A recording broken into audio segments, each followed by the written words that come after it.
ప్రభుత్వాలు మారినప్పుడు పథకాలైతే ఆగవు, కానీ కొన్ని పథకాలు క్రిందసారి అయితే అన్న క్యాంటీన్ లాంటి దాన్ని జగన్మోహన్ రెడ్డి ఆపేశారు.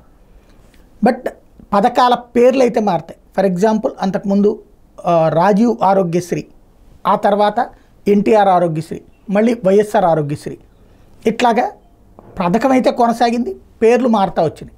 ఇప్పుడు అట్లాగే పెన్షన్లు ఏదైతే వైఎస్ఆర్ ఆసరా అంటూ ఇస్తూ వచ్చారో అంతకుముందు ఉన్నటువంటిది ఎన్టీఆర్ భరోసా, తర్వాత పేర్లు మార్చుకొచ్చారు. ఇప్పుడు మళ్ళీ ఎన్టీఆర్ పేరుని పెన్షన్ల స్కీమ్కి మెన్షన్ చేస్తూ తాజాగా ఉత్తర్వులు వెలువడ్డాయి. ఈ నెల ఎండింగ్ తర్వాత అంటే వచ్చే నెల 1 తారీఖు నుంచి పెన్షన్ ఇవ్వాలి. తలా 7,000 రూపాయలు మొదటి నెల ఇస్తారు, ఆ తర్వాత 4,000 రూపాయలు చొప్పున పెన్షన్ ఇస్తారు. నిన్ననే ఆ పెన్షన్ స్కీమ్ మీదన చంద్రబాబు నాయుడు గారు సంతకం పెట్టారన్నటువంటిది చూసాం, 5 సంతకాలు.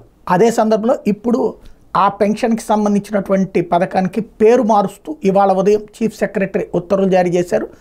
దానికి ఎన్టీఆర్ పేరు పెడుతూ నిర్ణయం తీసుకున్నారు. తద్వారా జగన్ హయాంలో ప్రతిదానికి వైఎస్ఆర్ లేకపోతే జగన్ అన్న అని పేర్లు పెట్టుకున్నారు కాబట్టి అవి మార్చి ఇప్పుడు ప్రస్తుతానికైతే ఎన్టీఆర్ పేరు పెట్టారు, అక్కడ వైఎస్ఆర్ పేరు కాబట్టి ఈ రూట్లో సాగబోతోంది.